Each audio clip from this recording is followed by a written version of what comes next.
Olá, querido, paz de Cristo Jesus. Pastor Adriano Moreira, mais esta oportunidade com você, prosseguindo na série especial sobre mulheres notáveis da Bíblia e da história. E hoje eu falarei de Agar. Nessa lista sequencial, esta é a segunda mulher histórica notável da Bíblia. Quando nós falamos de mulheres notáveis, nós estamos falando de mulheres que fizeram a diferença. Estamos falando de mulheres que, positiva ou negativamente, marcaram a história bíblica e a história secular. Mas antes de tudo, eu preciso sempre conclamar a você, se inscreva em nosso canal, que você curta, que você comente, que você compartilhe, principalmente você, mulher cristã, mulher não cristã, mas mulher amada por Deus, respeitada por este canal e que quer muito você aqui conosco, caminhando, refletindo sobre assuntos muito importantes e necessários para a vida. Então, venha comigo e vamos aprender um pouco sobre esta mulher notável chamada Agar.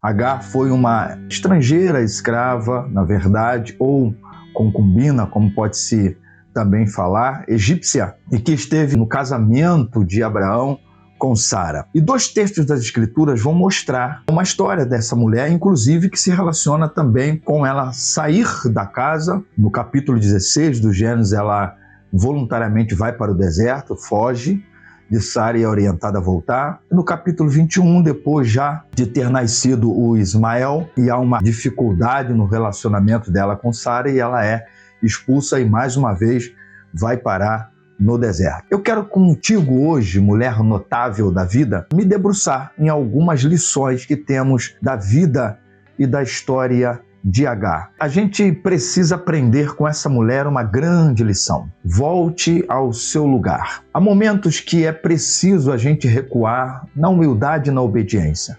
É o que vai narrar o capítulo 16, que em um dado momento ela foge de Sara. Ela vai para o deserto. E quando lá o Deus que vê, com ela fala, com ela conversa, com ela também orienta, diz a ela que ela deveria voltar. E voltar com humildade, com obediência, para se retratar com Sara e para continuar ali até que a promessa de Deus se cumprisse na sua vida, porque o Deus que vê, o Deus também que fez a ela uma promessa. Então, o que eu preciso dizer a você, mulher notável, é que esta mulher notável chamada Agar, ela soube um momento de recuar. Ela soube o momento de voltar ao seu lugar. Ela soube o momento de ser humilde e obediente para estar na posição certa. Há momentos da vida da gente que precisamos recuar. Há momentos da vida da gente que a gente precisa retroceder.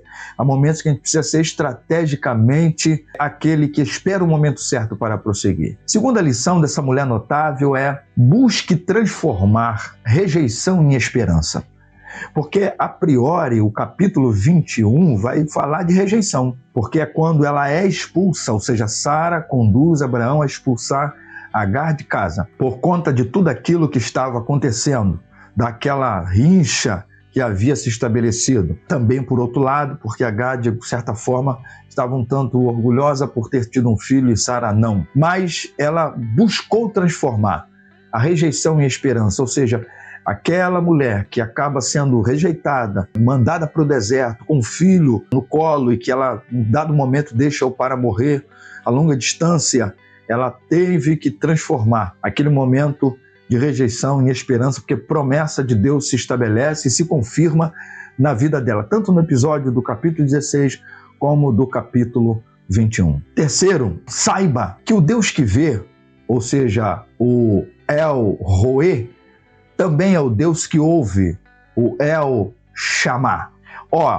Deus, no capítulo 16, se revela como aquele que vê, e no capítulo 21, como aquele que ouve, porque ouviu primeiro o choro do menino, lá no capítulo 21. Você precisa entender, mulher, e é claro, essa palavra não se restringe só às mulheres, ainda que seja a priori direcionada a você, mulher. Mas saiba que Deus vê, Deus é o Roê, Deus é aquele que vê todas as coisas. E o Deus que vê também é o Deus que ouve. É o Deus que não só está contemplando, é o Deus que não só está vendo, é o Deus que nada passa perceptível aos seus olhos, mas é o Deus que também ouve o clamor, ouve o choro, ouve a súplica, ouve a fala, e às vezes, até mesmo quando nós estamos num momento tão difícil murmurando, Deus também ouve. Quarta lição que eu quero compartilhar com você, mulher notável, porque você também é uma mulher notável, deve ser uma mulher notável, é que Deus intervém no caos. E em meio à crise, Deus é o único que traz ordem. Olha que interessante, capítulo 21, diz que ela está num deserto de novo, e lá falta-lhe agora o pão e falta-lhe a água, e ela chega a deixar o filho para morrer, à espera simplesmente da morte, e se distancia dele por um tempo, por um espaço. E aí, esse Deus é o Deus que intervém no caos. E em meio ao caos e à crise, traz ordem. Porque o que acontece? Deus providenciou um poço no meio de um deserto. Pensa nisso. Não existe poço num deserto, mas Deus é o Deus que intervém em caos. Deus é um Deus que intervém na crise. Deus é um Deus que, em meio da crise, traz ordem. Creia nisso.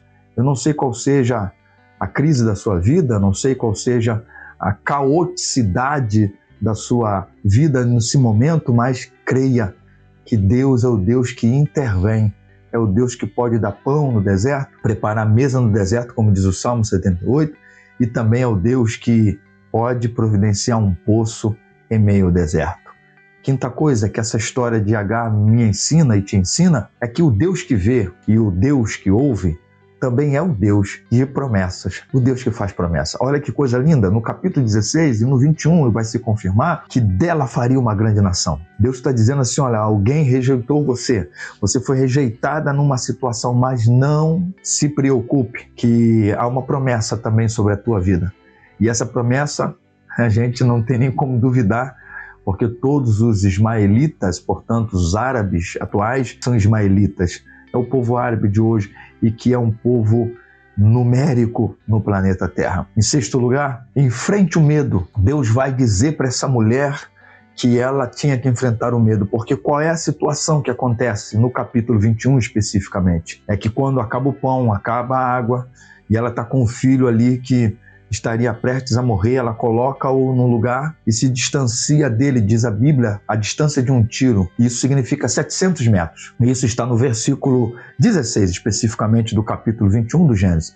Ou seja, para nem ver o filho morrer e menos ainda ouvir o clamor, o choro desse filho. Mas ela foi orientada por Deus.